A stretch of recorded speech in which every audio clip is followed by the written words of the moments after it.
इतिहास की पुस्तक दूसरा भाग अध्याय 14। इतिहास की पुस्तक दूसरा भाग अध्याय 14। आसनिदान अबियाह अपने पुरखाओं के संग सो गया और उसको दाऊदपुर में मिट्टी दी गई और उसका पुत्र आसा उसके स्थान पर राज्य करने लगा।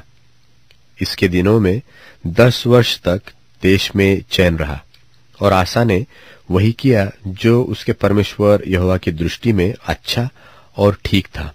उसने तो पराई वेदियों को और ऊंचे स्थानों को दूर किया और लाठों को तुड़वा डाला और अशेरा नाम मूर्तों को तोड़ डाला और यहूदियों को आज्ञा दी कि अपने पूर्वजों के परमेश्वर यहोवा की खोज करे और व्यवस्था और आज्ञा को मान ले। और उसने ऊंचे स्थानों और सूर्य की प्रतिमाओं को यहूदा के सब नगरों में से दूर किया और उसके सामने राज्य में चैन रहा। और उसने यहूदा में गढ़वाले नगर बसाए क्योंकि देश में चैन रहा और उन बरसों में उसे किसी से लड़ाई न करनी पड़ी क्योंकि यहोवा ने उसे विश्राम दिया था।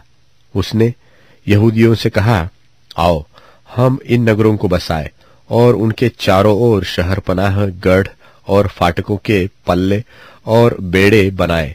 देश अब तक हमारे सामने पड़ा है क्योंकि हमने अपने परमेश्वर यहोवा की खोज की है। हमने उसकी खोज की और उसने हमको चारों ओर से विश्राम दिया है। तब उन्होंने उन नगरों को बसाया और कृतार्थ किया।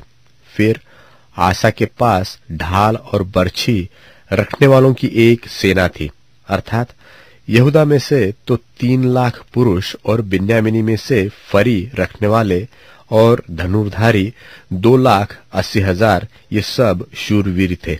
और उनके विरुद्ध 10 लाख पुरुषों की सेना और 300 रथ लिए हुए जेरह नाम एक कुशी निकला और मारेशा तक आ गया।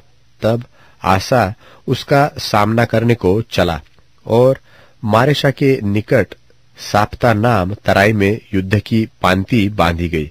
तब आसा ने अपने परमेश्वर यहोवा की यो दोहाई दी कि हे यहोवा, जैसे तू सामर्थी की सहायता कर सकता है वैसे ही शक्तिहीन की भी, हे हमारे परमेश्वर यहोवा, हमारी सहायता कर, क्योंकि हमारा भरोसा तुझी पर है और तेरे नाम का भरोसा करके हम इस भीड़ के विरुद्ध आए हैं।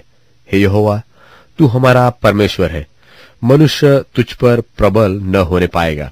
तब यहोवा ने कुशियों को आसा और यहूदियों के सामने मारा और कुशी भाग गए और आसा और उसके संग के लोगों ने उनका पीछा गरार तक किया और इतने कुशी मारे गए कि वे फिर सिर न उठा सके क्योंकि वे यहोवा और उसकी सेना से हार गए और यहूदी बहुत सा लूट ले गए।